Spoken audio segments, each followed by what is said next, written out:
ಇಂದು ನಾಳೆ ನಾಡಿದ್ದು ಹೀಗೆ ಕಾದಿದ್ದಾಯಿತು. ಆದರೆ ರಾಜ್ಯ ಸಚಿವ ಸಂಪುಟ ವಿಸ್ತರಣೆ ಮಾತ್ರ ಆಗ್ತಿಲ್ಲ. ಕಳೆದ 2 ತಿಂಗಳಿನಿಂದ ಕಗ್ಗಂಟಾಗಿರುವ ಕ್ಯಾಬಿನೆಟ್ ವಿಸ್ತರಣೆಗೆ ಕಾಂಗ್ರೆಸ್ ಹೈಕಮಾಂಡ್ ಇಂದು ಸಹ ಒಪ್ಪಿಗೆ ನೀಡಿಲ್ಲ. ಹೀಗಾಗಿ ಸಚಿವ ಸಂಪುಟ ವಿಸ್ತರಣೆ ವಿಚಾರ ನಾಳೆ ಅಂತಿಮವಾಗುವ ಸಾಧ್ಯತೆಗಳಿವೆ.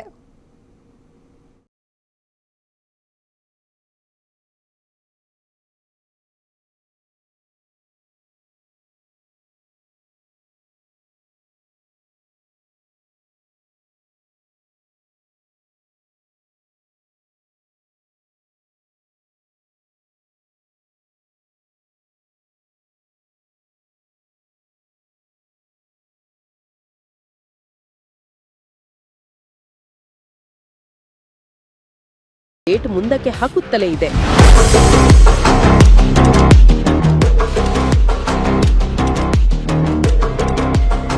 ಕಳೆದೆರಡು ತಿಂಗಳಿನಿಂದ ರಾಜ್ಯ ಸಚಿವ ಸಂಪುಟ ವಿಸ್ತರಣೆ ವಿಚಾರ ಸಾಕಷ್ಟು ಚರ್ಚೆಗೆ ಗ್ರಾಸವಾಗಿದೆ.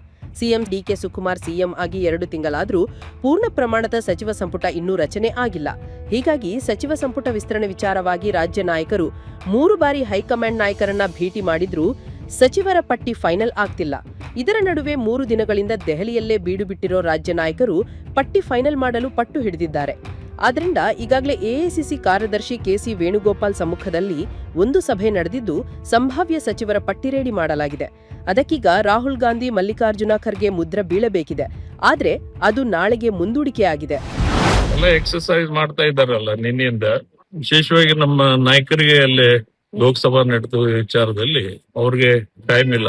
ಮತ್ ಇವತ್ತು ಕೂಡ ಕೊನೆ ಮೀಟಿಂಗ್ ಮಾಡ್ಬೇಕಂತಿದ್ದು, ಬಹುಶಃ ಅದು ಕೂಡ ಮುಂದೋಗಿತ್ತು. ನಾಳೆಗೆ ಸೇರುವಂತ ಲಕ್ಷಣ ಅದಾವ. ನಾಳೆ ಸೇರಿದ್ಮೇಲೆ ಫೈನಲ್ ಮಾಡಿ ಕಳಿಸ್ತಾರೆ. ಚರ್ಚೆ ಏನಿಲ್ಲ, ಇದರಲ್ಲಿ ಏನಿದೆ ಚರ್ಚೆ ಮಾಡ್ಲಿಕ್ಕೆ?